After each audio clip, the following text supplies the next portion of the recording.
ওয়া ইব্রাহিমা, ইব্রাহিমকে তার জাতির কাছে পাঠাইলাম।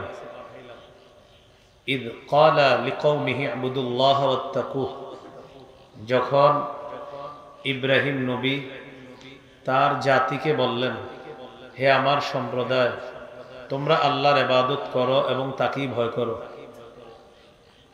যালিকুম খায়রুল লাকুম ইন কুনতুম তা'লামুন, তোমরা যদি জ্ঞান রাখো এটাই তোমাদের জন্য কল্যাণ। কি শিখলাম? আল্লাহর ইবাদত করা, আল্লাহকে ভয় করা, এটা আমাদের জন্য কল্যাণ। এরপর ইব্রাহিম নবী তার জাতিকে বলেন, আচ্ছা তোমরা আল্লাহ ছাড়া যাদের ইবাদত করো, উপাসনা করো, এগুলা তোমরা সঠিক কাজ করো না। ইন্নামা তা'বুদুনা মিন দুনিল্লাহি আওসানা, তোমরা আল্লাহর পরিবর্তে কিছু প্রতিমার পূজা করো, আল্লাহর পরিবর্তে কিছু প্রতিমার উপাসনা করো, পূজা করো। ওয়া তাখলুকুনা ইফকা, এবং কিছু মিথ্যা রচনা করো। এক তো আল্লাহ ছাড়া অন্যদের উপাসনা করো, আবার এগুলার ব্যাপারে মিথ্যা কথা বইলা জাতিকে ধোঁকা দাও, মানুষকে বুঝাও। শিরিক করা এটা হারাম, শিরিকের সমর্থন করা হারাম। আবার যাদের শিরিক করা হয় তাদের প্রশংসা করা হারাম। যদি কোনো মুসলমান প্রশংসা করে, ঈমান নবায়ন করতে হবে, তওবা করতে হবে। কি ঠিক? কি বুঝলেন? যাদের শিরিক করা হয়, শিরিক হারাম, শিরিকের সমর্থন হারাম। শিরিক করা হয় যাদের, আল্লাহ ছাড়া যাদের শিরিক করা হয়, যাদের ইবাদত করা হয়, যাদেরকে আল্লাহর সাথে শরীক করা হচ্ছে, তাদেরকে বিভিন্ন প্রশংসায় মুসলমান তাদের প্রশংসা করা, এটা মুসলমানের জন্য হারাম। ঈমানে খতরা আসবে, তওবা করতে হবে। তো ইব্রাহিম নবী বললেন, তাখলুকুনা ইফকা, এক তো তোমরা আল্লাহ ছাড়া প্রতিমার পূজা করো, আবার মিথ্যা কথাও বানায় বানায় বলো যে এই প্রতিমার এই উপকারিতা, বলে না? নিষেধ। ইন্নাল্লাযীনা তা'বুদুনা মিন দুনিল্লাহি লা ইয়ামলিকুনা লাকুম রিজকা, আল্লাহ ছাড়া যে প্রতিমাগুলা তোমরা ডাকো, যে প্রতিমাগুলার ইবাদত করছো তোমরা আল্লাহ ছাড়া, তারা রিজিক দেওয়ার ক্ষমতা রাখে না। ফাবতাগু ইনদাল্লাহির রিজকা ওয়া'বুদুহু ওয়াশকুরু লাহ, অতএব আল্লাহর কাছে রিজিক কামনা করো, আল্লাহর ইবাদত করো, আল্লাহর শুকরিয়া আদায় করো। রিজিক দেয় আল্লাহ, তাই আল্লাহর কাছে রিজিক কামনা করো, আল্লাহর ইবাদত করো, আল্লাহর শুকরিয়া আদায় করো। মনে রাখবা, ইলাইহি তুরজাউন, তার কাছে তোমাদেরকে ফিরে যেতে হবে। আয়াতের শিক্ষা, যারা একত্ববাদী বিশ্বাসী, যারা আল্লাহ বিশ্বাসী, তারা শিরিককে সমর্থন করতে পারে না, শিরিকের পক্ষে কথা বলতে পারে না। শিরিক করা হয় যাদের, তাদের প্রশংসা করতে পারে না, শিরিককে শুভেচ্ছা জানাতে পারে না। কোনো মুসলমান যদি এটা করে থাকে, তওবা করতে হবে, ঈমান নবায়ন করতে হবে। সোজা কথা, ব্যাখ্যার কোনো সুযোগ নাই, এই সেই তবে যদি, কিন্তু এই জাতীয় কথা বলার কোনো সুযোগ নাই। মুসলমানের জন্য শিরিকের সমর্থন হারাম, আগেও হারাম, এখনো হারাম, কিয়ামত পর্যন্ত হারাম। কাদের জন্য বলেন? কাদের জন্য? টেনশনে পড়ে গেছে। কারণ কি জানেন? তাওহীদের আলোচনা না হইতে না হইতে এদেশের 90% মুসলমান হওয়া সত্য, কেমন যেন ঈমানের আলো নিবু নিবু অবস্থা সবার। সবাই টেনশনে পড়ে, কি আসলে কি শিরিক করা হারাম? এরকম টেনশন আছে মুসলমান। এইগুলো সূরা আনকাবুতের আয়াত 17-12 3 নম্বর পৃষ্ঠা, সূরা আম্বিয়ার 25 নম্বর আয়াতে আল্লাহ বলেন, ওয়ামা আরসালনা মিন ক্বাবলিকা মির রাসূলিন ইল্লা নূহি ইলাইহি আন্নাহু লা ইলাহা ইল্লা আনা ফা'বুদুন। নবী, আপনার পূর্বে যত রাসূল আমি পাঠিয়েছি সকলকে এই আদেশ দিয়েছি, আমি আল্লাহ ছাড়া কোনো ইলাহ নাই, অতএব আমার ইবাদত করো। সূরা নাহলের 36 নম্বর আয়াত, ওয়ালাকাদ বা'সনা ফি কুল্লি উম্মাতির রাসূলান আন ই'বুদুল্লাহ ওয়াজতানিবুত তাগুত, আমি প্রত্যেক উম্মতের মাঝে একজন রাসূল পাঠিয়েছি এই আদেশ দিয়ে, তোমরা আল্লাহর ইবাদত করো, তাগুতকে তোমরা পরিহার করো, তাগুতকে পরিত্যাগ করো। আল্লাহ ছাড়া যাদের ইবাদত প্রার্থনা করা হয় এরা হলো তাগুত। শয়তান হলো 1 নম্বর তাগুত, আর শয়তান মানুষকে আল্লাহর পরিবর্তে যে সমস্ত জিনিসের উপাসনা করায় এরাও তাগুত। কোন মানুষ যদি আল্লাহর বিরুদ্ধে, রসুলের বিরুদ্ধে, কোরআনের বিরুদ্ধে, হাদিসের বিরুদ্ধে অবস্থান নেয় সেও তাগুত। কোন শাসক যদি কোরআনের বিরুদ্ধে অবস্থান নেয়, হাদিসের বিরুদ্ধে অবস্থান নেয়, আর যদি সে মুসলমান হয় সেও তাগুত। সে কি? জি, তাগুত। এই হলো আপনার সূরা নাহলের 36 নম্বর আয়াত। সূরা হুদের একাধিক আয়াতে আল্লাহ বলেন, বিভিন্ন নবী তার জাতিকে এই দাওয়াত দিচ্ছে, ক্বালা ইয়া কওমি ইবুদুল্লাহা মা লাকুম মিন ইলাহিন গায়রু, হে আমার সম্প্রদায় তোমরা আল্লাহর ইবাদত করো, তিনি ছাড়া তোমাদের কোনো ইলাহ নেই। সূরা হুদের 26 নম্বর আয়াতে আল্লাহ বলেন, আল্লাহ তা'বুদু ইল্লাল্লাহ, তোমরা আল্লাহ ছাড়া কারো ইবাদত করো না। তাহলে বলেন তো মুসলমান ইবাদত করে কার? রিজিক দেয় কে? তো শুকরিয়া আদায় করবো কার? আল্লাহ কথাগুলা মনে রাখার তৌফিক দান করুন। 19 পারা 9 নম্বর পৃষ্ঠা সূরাতুশ শুআরা 69 থেকে 82 নম্বর আয়াতে আল্লাহ বলেন, ওয়াতলু আলাইহিম নাবা ইব্রাহিম, নবী আপনি তাদেরকে ইব্রাহিম নবীর বৃত্তান্ত শোনায় দেন। ইয ক্বালা লিআবিহি ওয়া কওমিহি মা তা'বুদুন, ইব্রাহিম নবী যখন তার বাবা আর তার সম্প্রদায়কে বললেন, আচ্ছা তোমরা কিসের ইবাদত করো একটু বলো তো। ইব্রাহিম নবী তার বাবাকে আর তার সম্প্রদায়কে বললেন, মা তা'বুদুন, তোমরা কিসের ইবাদত করো? তারা জবাব দেয়, ক্বালু না'বুদু আসনামান ফানাযাল্লু লাহা আকিফিন, আমরা কিছু প্রতিমা পূজা করি আর তাদের সামনে আমরা ধর্ণা দেই, মাথা ঝুঁকায় রাখি। আমরা কিছু প্রতিমা পূজা করি আর তাদের সামনে আমরা ধর্ণা দেই। এবার ইব্রাহিম নবী পাল্টা বললেন, ক্বালা হাল ইয়াসমাউনাকুম ইয তাদউন, আচ্ছা যখন তোমরা তোমাদের এই প্রতিমা দেবদেবীদেরকে ডাকো, তারা কি তোমাদের ডাক শোনে? ইব্রাহিম নবী বললেন, আও ইয়ানফাউনাকুম আও ইয়াদুররুন, অথবা তারা কি তোমাদের কোনো উপকার করে, কোনো ক্ষতি করে? ইব্রাহিম নবীর জাতি চিন্তা করে বললেন, ক্বালু বাল ওয়াজাদনা আবাআনা কাযালিকা ইয়াফআলুন, তারা বলল, ইব্রাহিম আমাদের বাপ দাদাদেরকে পাইছি এমনটা করতে, তাই আমরাও করি। বাপ দাদারা এরকম প্রতিমা দেব দেবীর পূজা করতো আল্লাহ ছাড়া, আমরাও দেব দেবীর পূজা করি। তুমি আমগরে বুঝাইছো ঠিক আছে, বাপ দাদা করছে ঐতিহ্য ধরে রাখছি, আমরাও করি। আমাদের জামানায় মুসলমান যারা বেদাত করে, বেদাত কি করে? এদেরকে বেদাত বুঝান কোরআন হাদিস দিয়ে। বুঝানোর পরে কি বলবে জানেন? হুজুর আপনার কথা ঠিক আছে, তো ছেড়ে দেন কালকে থেকে। আব্বাই করছে 20 বছর, দাদাই করছে 50 বছর, ঐতিহ্যটা শুধু ধরে রাখছে। কি ধরে রাখছে? ঐতিহ্য ধরে রাখছে। আল্লাহ আমাদেরকে হেফাজত করবে।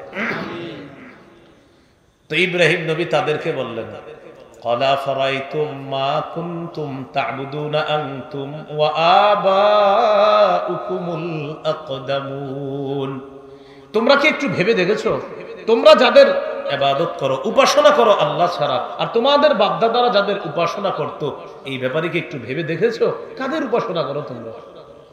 এরপরে ইব্রাহিম নবী বললেন, ফাইন্নাহুম আদুবুল্লি ইল্লা রাব্বাল আলামিন, বিশ্বজগতের রব আল্লাহ ছাড়া যত দেবদেবী আছে তোমরা যাদের উপাসনা করো সবাই আমার শত্রু, সবাই আমার শত্রু।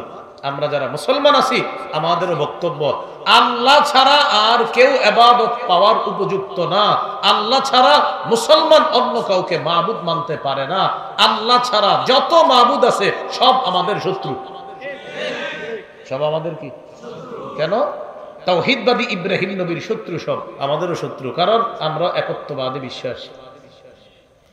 এরপর ইব্রাহিম নবী বলেন, ইল্লা রাব্বাল আলামিন, আমার রব একজন, তিনি হলেন বিশ্বজগতের রব। সুবহানাল্লাহ। এই রব কি করে? আল্লাযী খালাকানি ফাহুয়া ইয়াহদিন, তিনি আমাকে সৃষ্টি করেছেন, তিনি আমাকে পথ দেখান।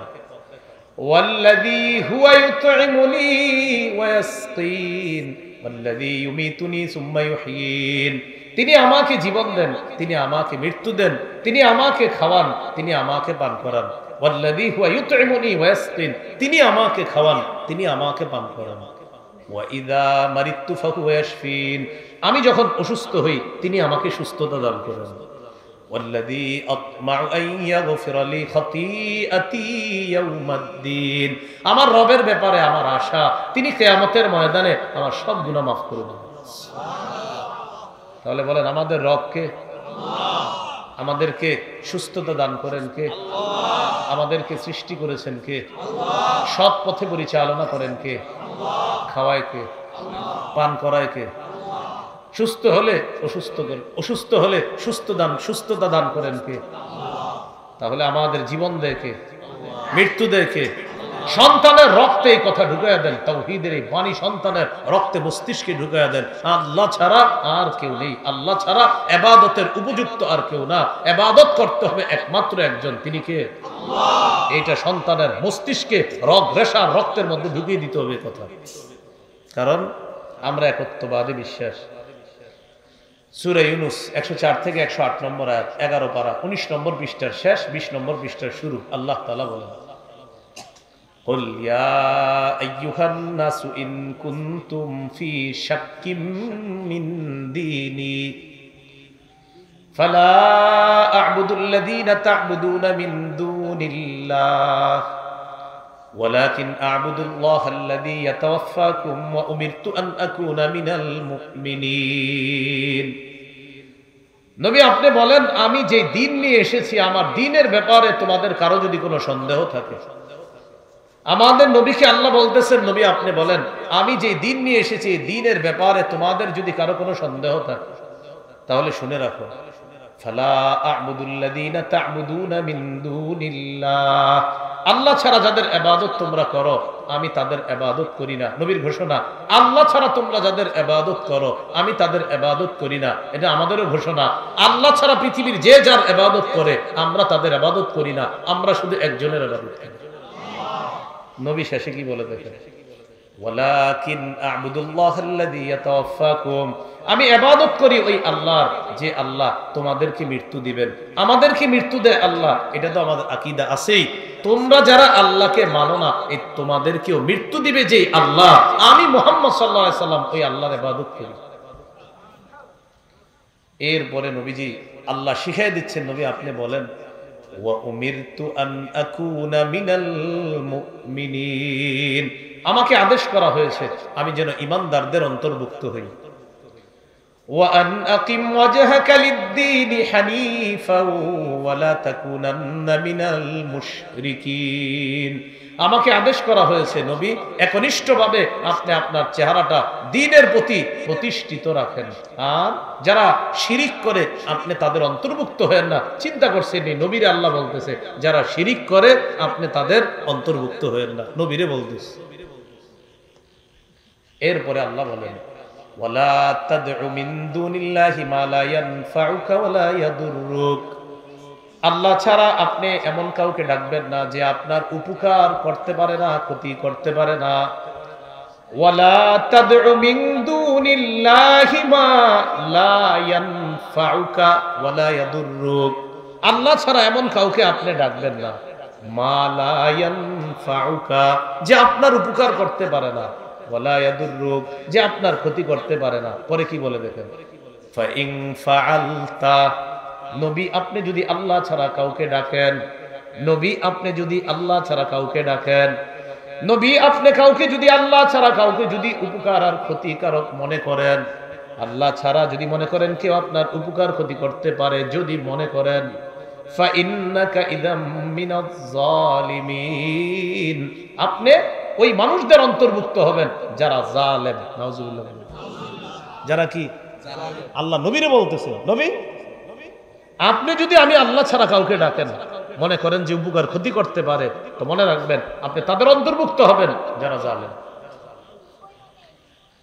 এই গেল 19 নম্বর পৃষ্ঠা 11 পারা। এবার 20 নম্বর পৃষ্ঠায় শুরুতে আল্লাহ বলেন, ওয়া ইয়ামসাসকাল্লাহু বিদুররিন ফালা কাশিফা লাহু ইল্লা হু, নবী আল্লাহ যদি আপনার কোনো ক্ষতি করার ইচ্ছা করেন, ফালা কাশিফা লাহু ইল্লা হু, আল্লাহ ছাড়া আপনার এই ক্ষতি কেউ দূর করতে পারবে না। আল্লাহ যদি আপনার ক্ষতি করার ইচ্ছা করেন, আল্লাহ ছাড়া এই ক্ষতি কেউ দূর করতে পারবে না। ওয়া ইয়ুরিদকা বিখাইরিন ফালা রাদ্দা লিফাদলি। আল্লাহ যদি আপনার উপকার করার ইচ্ছা করেন তাহলে আল্লাহর অনুগ্রহ কেউ প্রতিহত করতে পারবে না, আটকাইতে পারবে না। আল্লাহ ক্ষতি করার ইচ্ছা করলে এই ক্ষতি কেউ দূর করতে পারবে না আল্লাহ ছাড়া। আল্লাহ যদি উপকার করার ইচ্ছা করেন তো আল্লাহর অনুগ্রহ কেউ আটকাইতে পারবে না। ইউসিবু বিহি মান ইয়াশাউ মিন ইবাদি। ইউসিবু বিহি, এখানে বিহি দ্বারা উদ্দেশ্য হলো আল্লাহর অনুগ্রহ। আল্লাহর অনুগ্রহ আল্লাহ তার বান্দাদের মধ্য থেকে যাকে ইচ্ছা তাকে আল্লাহ দান করেন। ওয়া হুয়াল গফুরুর রহিম, তিনি ক্ষমাশীল, তিনি দয়ালু। আয়াতগুলা বুঝে থাকলে বলেন তো, উপকার ক্ষতি করার এই সমস্ত বিষয়ের ক্ষমতা একমাত্র কার? আমাদের নবীকে বলতেছে আপনি মুমিনদের অন্তর্ভুক্ত হন, এই আদেশ আপনাকে করলাম। আমাদের নবীকে আল্লাহ বলতেছে হাবিব আপনি তাদের অন্তর্ভুক্ত হয়েন না যারা শিরিক করে। আমাদের নবীকে আল্লাহ বলতেছে হাবিব আমারে ছাড়া যদি আপনি কাউকে উপকার ক্ষতি করার জন্য আপনি ডাকেন তাহলে কিন্তু আপনি তাদের অন্তর্ভুক্ত হবেন যারা জালেম। কারে বলতেছে? নবীরে। আসলে এগুলো আল্লাহ নবীরে বইলা আমাদেরকে বলতেছে। আমাদের কাদেরকে বলতেছে? আমাদেরকে বলতেছে যে সাবধান, এগুলা করবা না। আল্লাহ আমাদেরকে শিরিক থেকে হেফাজত করবে। এইগুলো 11 পারার 19-20 নম্বর পৃষ্ঠা সূরা ইউনূসের 104 থেকে 108 নম্বর আয়াত। এবার চলেন আমরা সূরা ইউসুফে চলে যাই, 37 থেকে 40 নম্বর আয়াত। ইউসুফ নবীর বক্তব্য আল্লাহ 12 পারার 18 পৃষ্ঠার শেষ 19 পৃষ্ঠার শুরুতে আল্লাহ আলোচনা করছেন। আল্লাহ তাআলা বলেন ইন্নী তারাকতু মিল্লাতা কওমিন লা ইউমিনুনা বিল্লাহি ওয়া হুম বিল আখিরাতি হুম কাফিরুন। আমি পরিত্যাগ করলাম মিল্লাতা কওমিন, ওই সম্প্রদায়ের ধর্ম, লা ইউমিনুনা বিল্লাহ, যারা আল্লাহকে বিশ্বাস করে না, ওয়া হুম বিল আখিরাতি হুম কাফিরুন, যারা আখিরাতকে অস্বীকার করে, তাদের ধর্ম আমি প্রত্যাখ্যান করলাম। এটা আমারও বক্তব্য, এটা আপনাদেরও বক্তব্য যে আমরা ওই ধর্ম প্রত্যাখ্যান করলাম যে ধর্ম আল্লাহ বিশ্বাস করে না, যেই ধর্ম আখিরাত বিশ্বাস করে না, ওই সম্প্রদায়ের ধর্ম আমরা প্রত্যাখ্যান করি। কারণ আমাদের বিশ্বাস আল্লাহ আছে, আখিরাত আছে। আমাদের বিশ্বাস কি আছে? এটা আবার 19 নম্বর পৃষ্ঠার শুরুতেই বলতেছে ওয়াত্তাবাতু মিল্লাতা আবাই ইব্রাহিম ওয়া ইসহাক ওয়া ইয়াকুব। ইউসুফ নবী বলতেছে আমি আমার বাপদাদা ইব্রাহিম, ইসহাক, ইয়াকুবের অনুসরণ করি, তাদের ধর্মের অনুসরণ করি, কারণ তাদের ধর্ম তাওহীদের ধর্ম। এজন্য একটা কথা মনে রাখবেন, বলেন দ্বীনে তাওহীদ সকল যুগের, বলেন সত্য দিন। আবার দ্বীনে তাওহীদ সকল যুগের সত্য দিন। শরীয়তে মুহাম্মদ কোরআন নাজিলের পর থেকে কিয়ামত পর্যন্ত একমাত্র শরীয়ত। বলে দ্বীনে তাওহীদ সকল যুগের দিন, সকল যুগের দিন দ্বীনে তাওহীদ, এটাই সঠিক ধর্ম। আর শরীয়তে মুহাম্মদ কোরআন নাজিলের পর থেকে কিয়ামত পর্যন্ত একমাত্র মীমাংসিত শরীয়তে মুহাম্মদ, সেটা হলো আমাদের নবী মুহাম্মদ সাল্লাল্লাহু আলাইহি সাল্লামের শরীয়ত। বাস, এটা ফয়সালা, এটা মীমাংসা। এই কথাটা আল্লাহ সূরা হুদের মধ্যে বলছে। সব নবীর দাওয়াত ছিল কি? ক্বালা ইয়া কওমি ইবুদুল্লাহ মা লাকুম মিন ইলাহিন গায়রু, হে আমার সম্প্রদায় তোমরা আল্লাহর ইবাদত করো, তিনি ছাড়া তোমাদের কোনো ইলাহ নাই। সূরা হুদের 26 নম্বর আয়াতে আল্লাহ বলেন আল্লাহ তা'বুদু ইল্লাল্লাহ, তোমরা আল্লাহ ছাড়া আর কারো ইবাদত করো না। এটা সব নবীদের দাওয়াত ছিল। আল্লাহ আমাদেরকে তাওহীদের উপর প্রতিষ্ঠিত থেকে আমরা যেন মরতে পারি, আল্লাহ তৌফিক দান করেন। কথাগুলো কি মনে থাকবে ইনশাআল্লাহ? হাদিসে কুদসি সহিহ মুসলিমের বর্ণনা, আল্লাহ পাক রব্বুল আলামিন বলেন ইন্নী খলাকতু ইবাদি হুনাফা কুল্লাহুম ফাআতাতহুমুশ শায়াতিন ফাজতালাতহুম আন দীনিহিম ওয়া হাররাবাত আলাইহিম মা আহলালতু লাহুম ওয়া আমারাতহুম আন ইউশরিকু বি মা লাম উনজিল বিহি সুলতানা। আমি যত মানুষ বানাইছি, সৃষ্টি করছি, আমার সব বান্দাদেরকে তাওহীদের উপর সৃষ্টি করছি। কিসের উপর? আল্লাহ সবাইরে তাওহীদের উপর সৃষ্টি করছে। ইবলিস তাদের কাছে আইসা তাদেরকে তাদের ধর্ম থেকে দূরে সরাইয়া দিছে। সরানোর পর ইবলিস তাদেরকে আদেশ করছে তারা যেন আমি আল্লাহর সাথে শিরিক করি। এই ইবলিস কি করছে? ওই মানুষগুলাকে আমি আল্লাহর সাথে শিরিক করাইছে কে? ইবলিস। মূলত মানুষে আল্লাহ বানাইছে কিসের উপর? তাওহীদের উপর। ইবলিস আইসা তাদেরকে দূরে সরাইয়া দিছে আর আল্লাহর সাথে শিরিকের আদেশ করছে। আল্লাহ আমাদেরকে শিরিক থেকে হেফাজত করেন, শিরিকের চিন্তা থেকে হেফাজত করেন। আমার সাথে বলেন, বলেন শিরিক করব না, শিরিকের সমর্থন করব না, শিরিকের উৎসবকে শুভেচ্ছা জানাবো না, আবার শিরিক করব না, শিরিকের সমর্থন করব না, শিরিকের উৎসবকে শুভেচ্ছা জানাবো না। বলেন অন্য ধর্মের ইবাদত, প্রার্থনা, উপাসনা তাদের ধর্মীয় ব্যাপার, তাদেরকে নিরাপত্তা দেওয়া মুসলিমদেরও দায়িত্ব। তবে শিরিকের সমর্থন কোনোভাবেই করা যাবে না। মনে রাখতে হবে, ইমান হেফাজতের জন্য দরজা বন্ধ করে যদি থাকতে হয়, বসে থাকেন, ঘরে বসে থাকেন। যে হুজুর বাহিরে গেলে একটু ঝামেলা হয়, অমুকে অমুকে এটা এটা বলে, আপনি ঘরে বসে থাকেন। যেহেতু বাহিরে গেলে আপনার ইমান নিয়ে ঝামেলা, ঘরে বসে থাকেন। হুজুর ঘরেও আমি টিকতে পারতেছি না, ঘরের ভিতরে আন্ডারগ্রাউন্ড বানান, উনি গিয়ে বসে থাকেন ইমান নিয়ে। কেন? আমার সাথে বলেন, বলেন উদারতা ভালো, বলেন সবাই বলেন উদারতা ভালো। তবে উদারতার নামে আদর্শ বিসর্জন দেওয়া যাবে না। আবার উদারতা ভালো, উদারতার নামে আদর্শ বিসর্জন দেওয়া যাবে না। আমরা আদর্শের উপর অটল থেকে এদেশে ইসলাম প্রতিষ্ঠার চেষ্টা করব। 50 বছর 100 বছর লাগুক, তারপরেও আদর্শ বিসর্জন দিব না। কি কথা বুঝে আসছে? ইসলাম প্রতিষ্ঠার চেষ্টা চালাবো। হুজুর কবে? আর আমি পারি না, আমার সন্তান করবে। হুজুর আমার সন্তান যদি না পারে, আমার নাতি নাতনি করবে। ওরা যদি না পারে, ওদের নাতি নাতনিরা করবে। হুজুর কবে হবে? উত্তর হলো, মুসলমানদের পৃথিবীতে হারানোর কিছু নাই। মুসলমান যা করে আল্লাহর জন্য করে। পেলাম আলহামদুলিল্লাহ, পাই না তাও সমস্যা নেই, কিয়ামতে নিশ্চিত পেয়ে যাবো ইনশাআল্লাহ। কি শিখলাম? মুসলমানদের হারানোর কিছু নেই, মুসলমানদের হারানোর কিছু নেই। মুসলমান শুধু চেষ্টা করবে। হ্যাঁ, দুনিয়াতে ঈমান হারানো যাবে না। কি হারানো যাবে না? আপনাদেরকে মহব্বতে একটা আবদার রেখে গেলাম। আপনি যদি পারেন যে হুজুর কিছু বলতে গেলেই তো ঝামেলা, শিরকি কথা বলে ফেলতে পারি বা কোনো শিরকের সমর্থন হয়ে যেতে পারে, আপনি চুপ থাকেন। হুজুর চুপ থাকলে অনেকে ঝামেলা করতে পারে, আপনি এড়ায়া চলেন, ওদের থেকে পালায়া চলেন, কোথাও চলে যান আপনি, যেন আপনি শিরকের পক্ষে কোনো কথা বলতে না হয়। প্রয়োজনে আপনি পালায়া থাকেন। আদর্শ বিসর্জন দিয়ে না, হাতে পায়ে ধরে বলছে আপনি। আল্লাহ আমাদেরকে বুঝার তৌফিক দান করেন। এবার একটু বলেন আমার সাথে, বলেন কিতমির। আবার কিতমির অর্থ খেজুরের বিচির উপরের আবরণ। অনেক মোটা, তাই না? মোটা। খেজুরের বিচির আবরণ কত পাতলা? অনেক পাতলা। বলেন কত পাতলা? এবার বলেন কিতমির অর্থ কি বলেন তো আপনারা? খেজুরের বিচির উপরের আবরণ। এবার আয়াত শুনুন। 22 নম্বর পারা 15 নম্বর পৃষ্ঠা, 22 পারা 15 নম্বর পৃষ্ঠা, সূরা ফাতিরের 13-14 নম্বর আয়াতে আল্লাহ বলেন, যালিকুমুল্লাহু রাব্বুকুম, তিনি আল্লাহ তোমাদের রব, লাহুল মুলকু, রাজত্ব তার। বলেন রাজত্ব কার? আল্লাহ। আল্লাহ বলেন রাজত্ব তার। ওয়াল্লাযীনা তাদউনা মিন দুনিহি মা ইয়ামলিকুনা মিন কিতমির, আল্লাহ ছাড়া যাদেরকে তোমরা ডাকো তারা খেজুরের বিচির উপরের আবরণেরও মালিক না। ওয়াল্লাযীনা তাদউনা মিন দুনিহি মা ইয়ামলিকুনা মিন কিতমির, আল্লাহ তাআলা বলেন আল্লাহ ছাড়া যাদেরকে তোমরা ডাকো তারা খেজুরের বিচির উপরের আবরণেরও মালিক না। কিসের মালিক না? তো ডাকেন কেন?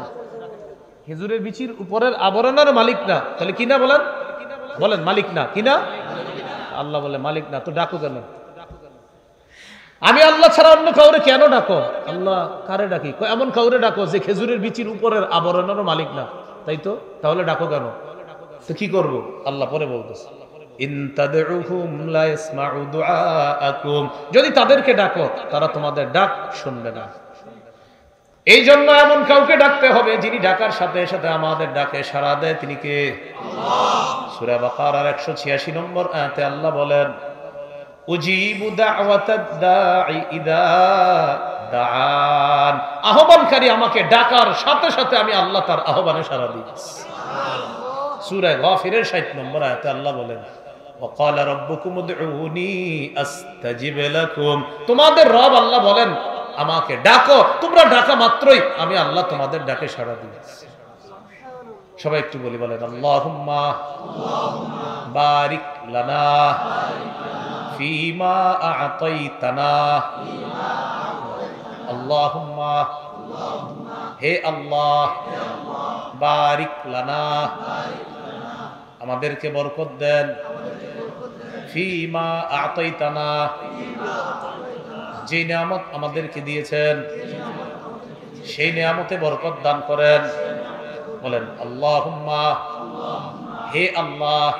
এবার বলেন এই যে আমরা, বলেন আল্লাহকে ডাকলাম, যতবার ডাকলাম ততবার আল্লাহ আমাদের ডাকে সাড়া দিছে। এই এতবার আমরা আল্লাহুম্মা আল্লাহুম্মা যতবার বলছি আল্লাহ প্রতিবার বলছে, বলো আল্লাহুম্মা, আল্লাহ বলো, আল্লাহ বলো, আল্লাহ, আরে বল, কি বলবি বল, সুবহানাল্লাহ। আল্লাহর ডাকার সাথে সাথে বলে বলো, কি বলবো বলো, আল্লাহ বরকত দেন, আল্লাহ বরকত দেন, আল্লাহ রহমত দেন, আল্লাহ আমার জুতার ফিতা লাগবে দেন, আল্লাহ আমি বাজারে যাইতেছি ভালো জিনিস যেন কিনতে পারি, আল্লাহ আপনি ব্যবস্থা করে দেন। আচ্ছা, এরকম সবকিছু আল্লাহরে বলা, কারণ আল্লাহ বলে তুই ডাকার সাথে সাথে আমি তোর ডাকে সাড়া দেব। তাহলে কি শিখলাম? এমন কাউকে ডাকা যাবে না যেই ব্যক্তি, যেই কিছু খেজুরের বিচির উপরের আবরণের মালিক না ডাকতে হবে এমন সত্তাকে, যিনি আসমান জমিনের মালিক। তিনি কে? আল্লাহ। আমাদেরকে কথাগুলো মনে রাখার তৌফিক দান করেন। সূরা লুকমানের 13 নম্বর আয়াতে আল্লাহ বলেন, وَإِذْ قَالَ لُقْمَانُ لِابْنِهِ وَهُوَ يَعِظُهُ يَا بُنَيَّ لَا تُشْرِكْ بِاللَّهِ إِنَّ الشِّرْكَ لَظُلْمٌ عَظِيمٌ। লোকমান হাকিম তার সন্তানকে ওয়াজ করতে গিয়ে বললেন, হে প্রিয় সন্তান, তুমি আল্লাহর সাথে শিরিক করো না, শিরিক মহাজুলুম, শিরিক মহাজুলুম, তুমি আল্লাহর সাথে শিরিক করো না। সূরা মাইদার 72 নম্বর আয়াতে আল্লাহ বলেন, ইন্নাহু মাইয়ুশরিক বিল্লাহ ফাকাদ হারামাল্লাহু আলাইহিল জান্নাহ ওয়া মাওয়াহুন নার। যে ব্যক্তি আল্লাহর সাথে শিরিক করে তার জন্য আল্লাহ জান্নাত হারাম করে দেয়, তার ঠিকানা জাহান্নাম।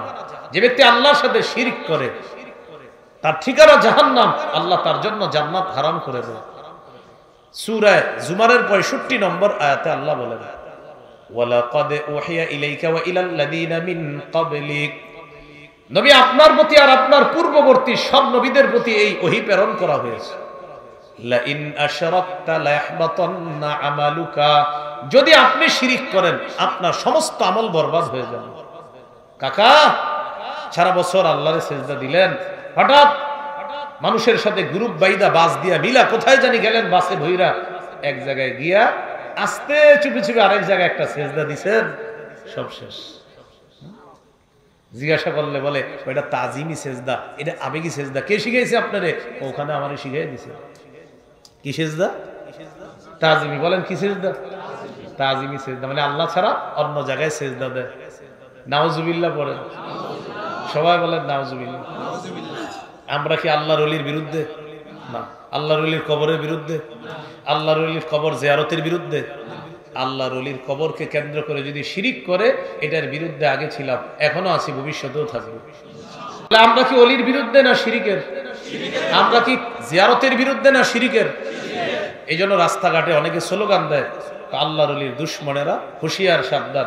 স্লোগান দাতাদেরকে দেখবেন গায়ে লাল জামা, চুলগুলা জটলা জটলা, এরা রাস্তায় স্লোগান দেয় আল্লাহর ওলির দুশ্মনেরা হুঁশিয়ার সাবধান। কানে কানে গিয়ে বলবেন, প্রিয় গানজুট্টি, ওলামায়ে কেরামের কেউ আল্লাহর ওলির দুশ্মন না, কবরের দুশ্মন না। তোমরা যে কবরের সামনে বৈশা গাঞ্জার আসর বসাও, এটার দুশ্মন আলেমরা। এই জন্য আমরা শিরিকের বিরুদ্ধে, আমরা গাঁজার বিরুদ্ধে। আমরা আল্লাহর ওলির কবরকে কেন্দ্র করে কেউ যদি শিরিক করে, কেউ যদি গাঁজার আসর বসায়, সেটার বিরুদ্ধে আমরা আগে ছিলাম, এখনো আছি, সদা সর্বদা আমরা এই অবস্থানে থাকবো ইনশাআল্লাহ। মনে রাখবেন, দুনিয়াতে মূর্তি পূজা শুরু হয়েছে কেমনে? ঘটনাটা একটু মন দিয়ে শোনেন। কি পূজা শুরু হয়েছে কেমনে? মূর্তি পূজা। সহিহ বুখারীর বর্ণনা, 4920 নম্বর হাদিস। এই হাদিস থেকে আমরা এখন জানবো মূর্তি পূজা শুরু হইল কেমনে।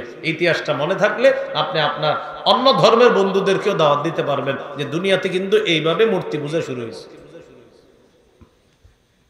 আব্দুল্লাহ ইবনে আব্বাস রাদিয়াল্লাহু তাআলা আনহুমার বর্ণনা, 29 পারা খুলবেন, 12 নম্বর পৃষ্ঠা। হাফিজি কোরআন মাজিদ অনুযায়ী সূরা নূহের মধ্যে আল্লাহ তাআলা আলোচনা করছে 29 পারা 12 নম্বর পৃষ্ঠা।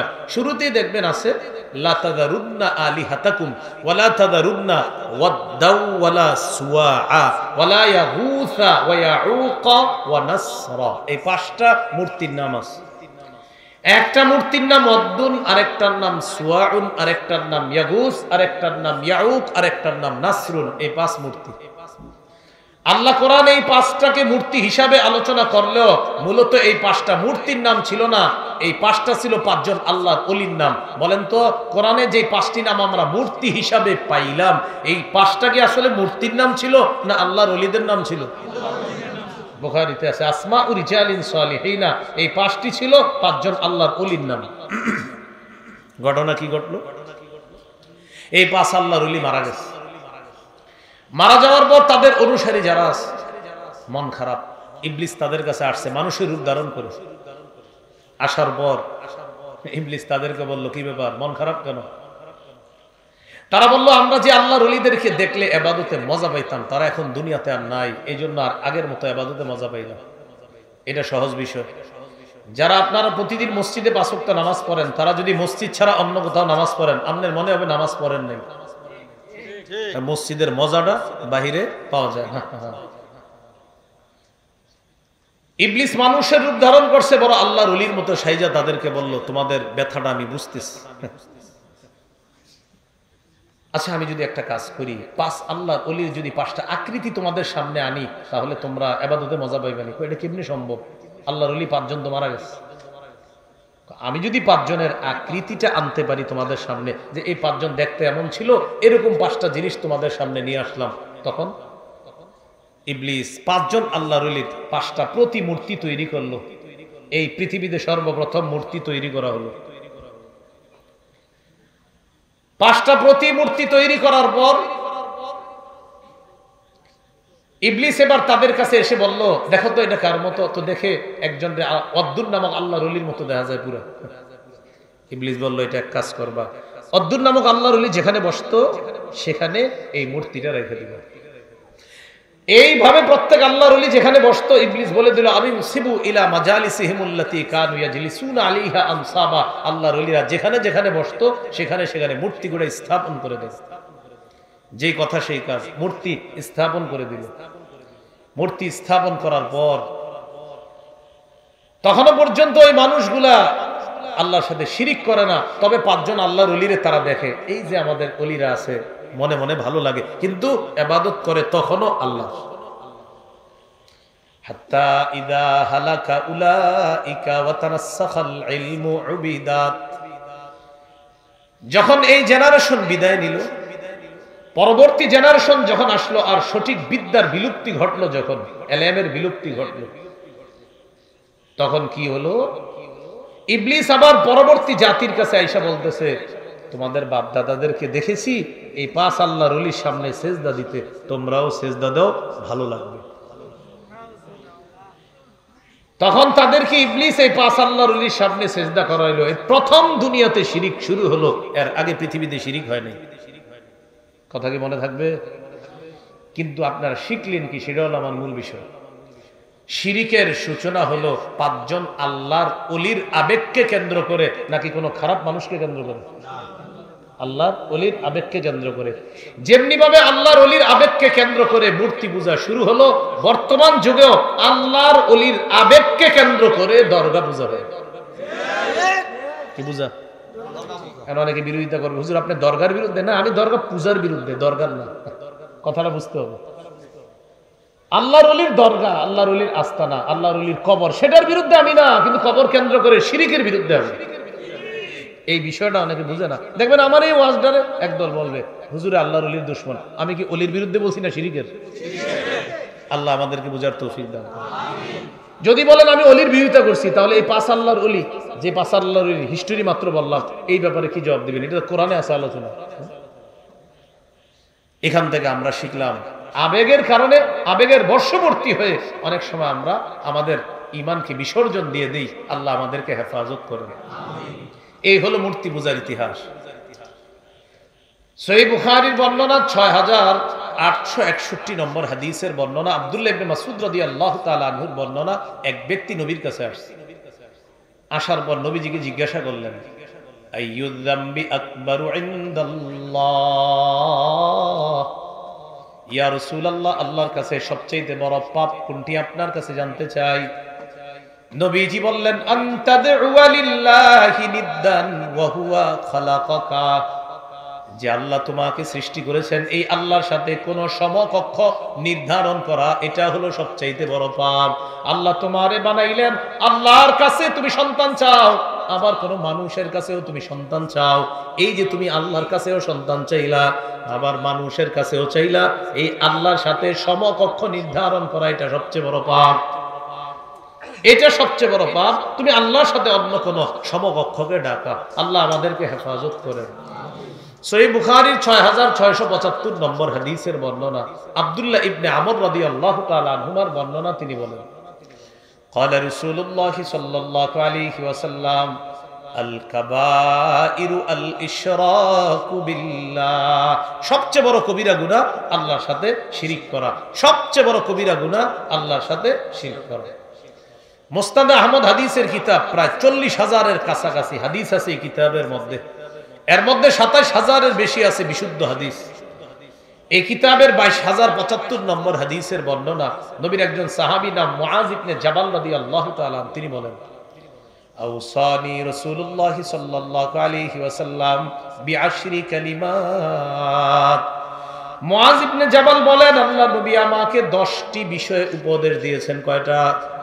এই 10টি বিষয় সবাই মুখস্থ করেন। 1 নাম্বার, লা তুশরিক বিল্লাহি শাইআ ওয়া ইন কুতিলতা ওয়া হুররিকতা। মুআজ, তোমাকে যদি হত্যা করা হয়, তোমাকে যদি পুড়িয়ে দেওয়া হয়, তোমাকে যদি জ্বালিয়ে দেওয়া হয়, তুমি আল্লাহর সাথে শিরিক করবা না। তোমাকে যদি হত্যা করা হয়, তোমাকে যদি পুড়িয়ে দেওয়া হয়, তুমি আল্লাহর সাথে শিরিক করবা না। কয় নাম্বার উপদেশ? 2 নাম্বার, ওয়ালা তাউক্কাদনা ওয়ালিদাইকা ওয়া ইন আমারাকা আন তাখরুজা মিন আহলিকা ওয়া মালিকা। তোমার মা বাবা যদি তোমাকে তোমার ঘর আর তোমার সম্পদ ছেড়ে দিতে বলে, এরপরেও মা বাবার নাফরমানি করবা না। আপনার মা বাবা বলছে ঘর ছেড়ে দে, সম্পদ ছেড়ে দে, নবীজি বলেন এরপরেও মা বাবার নাফরমানি করবা না। 3 নাম্বার, ওয়ালা তাতরুকান্না সালাতান মাকতুবাতান মুতাআম্মিদা। মুআজ, এক ওয়াক্ত ফরজ নামাজ ইচ্ছাকৃতভাবে ছেড়ে দিও না। কোন ব্যক্তি যদি এক ওয়াক্ত ফরজ নামাজ ইচ্ছাকৃতভাবে ছেড়ে দেয়, ফজর নামাজ না কিন্তু ফরজ, ফরজ বলেন কি? ফরজ, ফরজ, ফজর না, ফজর তো ছাড়ি, ফরজ, ফরজ। এক ওয়াক্ত ফরজ নামাজ যদি কেউ ছেড়ে দেয়, আল্লাহর জিম্মা তার থেকে উঠে যায়। তোর যা মন চায় তুই তা কর, যা, আল্লাহর জিম্মা উঠে যায়। এই হলো 3 নাম্বার উপদেশ। 4 নাম্বার, ওয়ালা তাশরাবান্না খামরা। মাস, তুমি মদ পান করবা না। ফাইন্নাহু রাসু কুল্লি ফাহিশা। মদ সমস্ত অশ্লীলতার মূল। মদ দ্বারা উদ্দেশ্য যত মাদক দ্রব্য আছে, মানুষ বিভিন্ন নামে মাদক দ্রব্য সেবন করে, নাম পাল্টায়া মাদক দ্রব্যের নাম রাখে।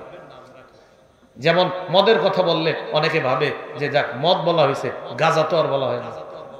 মাদক দ্রব্য সব উদ্দেশ্য, ইয়াবা, বাবা, গাঁজা, হিরোইন, ফেন্সিডিল, আফিম, কানাডা ড্রাই, মাস্তুদ, শ্যাম্পেন, ডাইল, ভ্যান গাড়ি, চিপা চুপা, টাকার নোটের মধ্যে আমদানি রপ্তানি ইত্যাদি যা হয় সব মাদক দ্রব্য, এগুলা নিষিদ্ধ। এ হলো 4 নাম্বার, তুমি মদ পান করবে না। 5 নাম্বার, ওয়াইয়াকা ওয়াল মাসিয়া ফাইন্না বিল মাসিয়াতি হাল্লা সাখাতুল্লাহ। তুমি নাফরমানি থেকে বাঁচো। নাফরমানির কারণে আল্লাহর গজব আসে দুনিয়াতে। বিশেষ করে জিনা, ব্যভিচার আর সুদ নামক নাফরমানির কারণে এলাকায় আল্লাহ বেশি গজব দেয়। কিসের কারণে? সুদ আর জিনা। বলেন কি? হ্যাঁ, আবার বলেন। সুদ, সুদ ভালো করে বলেন। সুদ চিনেননি? সুদ মানে হলো যেটার ইংরেজিতে স্মার্ট স্মার্ট ভাব নিয়ে বলে ইন্টারেস্ট।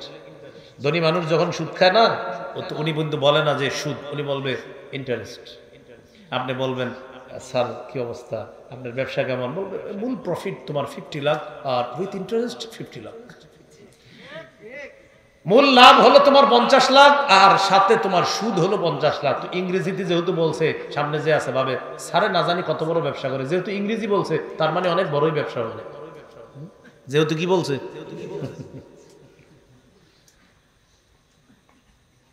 নবীজি বলেন ইয়াকা ওয়াল মাসিয়া ফাইন্না বিল মাসিয়াতি হাল্লা সাখাতুল্লাহ, নাফরমানি থেকে বাঁচো, নাফরমানির কারণে আল্লাহর গজব এলাকায় বৈধ হয়ে যায়। নাউজুবিল্লাহ।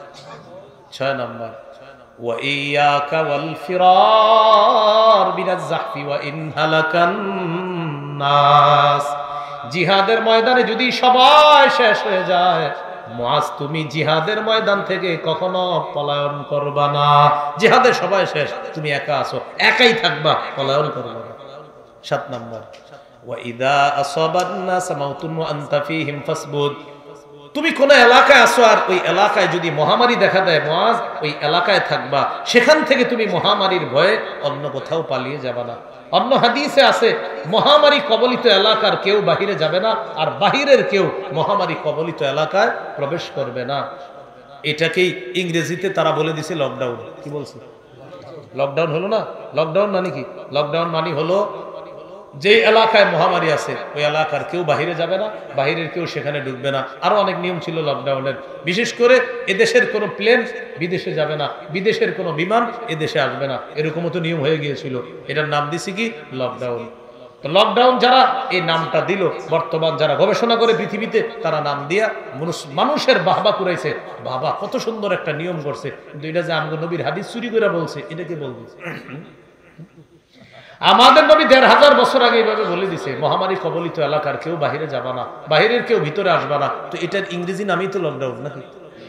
যেহেতু ইংরেজিতে বলছে, তো তার মানে উনি অনেক বড় গবেষক। আল্লাহ আমাদেরকে বুঝার তৌফিক দান করেন। হ্যাঁ, এই গেল 7 নাম্বার। 8 নাম্বার ওয়া আনফিক আলা ইয়ালিকা মিন তাওলিকা, মুআজ তুমি তোমার পরিবারের উপর তুমি সাধ্য অনুযায়ী খরচ করবা, আপনার যে পরিমাণ ইনকাম এই পরিমাণ খরচ করা। 9 নাম্বার ওয়ালা তারফা আনহুম আসাকা আদাবা, মুআজ পরিবারের উপর থেকে শাসনের লাঠি উঠায় নিবা না, তাদের উপর শাসনের লাঠি রাখবা। আপনার পরিবার যেন আপনাকে ভয় পায় যে নাফরমানি করলে এই ঘরে কোনো ছাড় পাওয়া যাবে না, এরকম অন্তত ভয় যেন আপনার পরিবার আপনাকে পায়। 10 নাম্বার ওয়া আখিফহুম ফিল্লাহি আযজা ওয়া জাল, মুআজ তুমি তোমার পরিবারকে আল্লাহর ব্যাপারে সদা সর্বদা ভয় দেখাও। আল্লাহ আমাদেরকে শিরিক থেকে হেফাজত করে দেয়।